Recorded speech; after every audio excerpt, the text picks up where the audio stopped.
காரைக்குடியில் 2500க்கும் மேற்பட்ட பொருட்கள் காட்சிப்படுத்தப்பட்டுள்ள பழங்கால பொருட்களின் அருங்காட்சியகம் திறப்பு விழா நடைபெற்றது.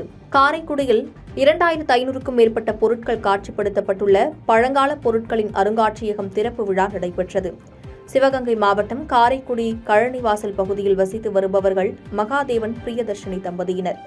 தொல்லியல் ஆர்வலரான மகாதேவன் பணி நிமித்தமாக உள்நாடு மற்றும் வெளிநாடுகளில் சுற்றுப்பயணம் மேற்கொள்ளும் போதெல்லாம் அபூர்வமாக கிடைக்கும் பழங்கால பொருட்களை வாங்கி வந்து தனது வீட்டில் சேமித்து வைத்துள்ளார்.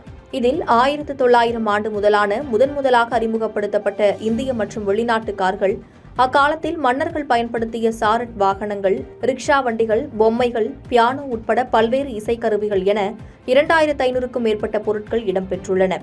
இப்பொருட்கள் அனைத்தையும் காட்சிப்படுத்தி அக்காலத்தில் நமது மூதாதையர்கள் வாழ்ந்த வாழ்க்கை முறையை இளைய தலைமுறை மற்றும் வருங்கால சந்ததிகள் அறிந்து கொள்ளும் விதமாக தனது வீட்டருகே பொம்மை காதலன் என்ற தலைப்பில் அருங்காட்சியகம் ஒன்றை அமைத்துள்ளார். இதன் தொடக்க விழா இன்று காவல்துறை உயரதிகாரிகள் மற்றும் முக்கிய பிரமுகர்கள் முன்னிலையில் நடைபெற்றது. இதனிடையே தமிழக முதல்வர் மற்றும் கேரளா, மகாராஷ்டிரா, லடாக் மாநில கவர்னர்கள் அருங்காட்சியகத்தை அமைத்த மகாதேவனுக்கு வாழ்த்துக்களை தெரிவித்துள்ளனர் என்பது குறிப்பிடத்தக்கது.